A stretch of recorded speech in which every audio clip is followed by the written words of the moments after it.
कई बार उदाहरण देती हूँ, एक माता, बूढ़ी माता चारे की गठरी सर पे धर के जा रही थी।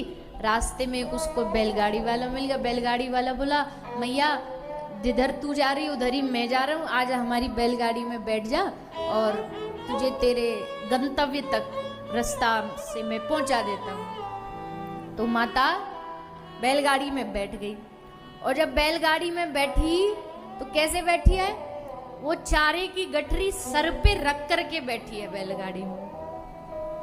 तो बैलगाड़ी वाला बोला, माता तू ये चारे की गठरी नीचे रख दे, इसको सर पे रख के क्यों बैठी है? तो माता बोली, नहीं नहीं भैया, तेरी बैलगाड़ी पे पहले से मेरा ही इतना वजन है, ऊपर से चारे का वजन भी रख दूं? नहीं नहीं, इतना अत्याचार नहीं करूंगी मैं। उसने कहा, री मैया कैसी बावरी है तू, ये तेरा वजन भी यही बैलगाड़ी उठा रही है और चारे का वजन भी बैलगाड़ी उठा रही है। बस इतनी सी बात ही हमें समझ नहीं आती। जो ये माता कर रही है ना, वही काम हम भी करते हैं। भगवान कहते हमारी शरण में आ जा, आ तो गए, पर फिर भी दुनियादारी की जिम्मेदारी की गठरी सर पे धर के घूम रहे, जबकि वजन हमारा भी और हमारी जिम्मेदारियों का भी उठा तो ठाकुर जी रहे।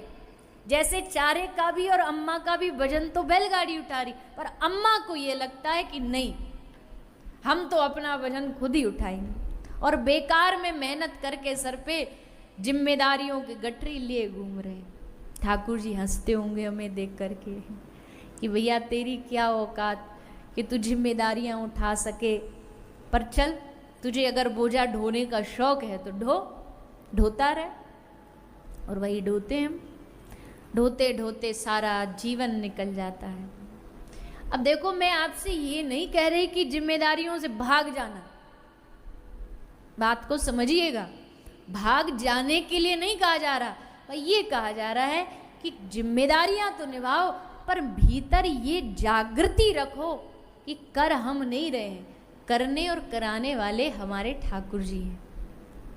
वो करा रहे हैं, वो हमें कठपुतली की तरह नचा रहे हैं, और वो जैसा नचाएंगे उसमें हमारा हित होगा, उसमें हमारा भला होगा।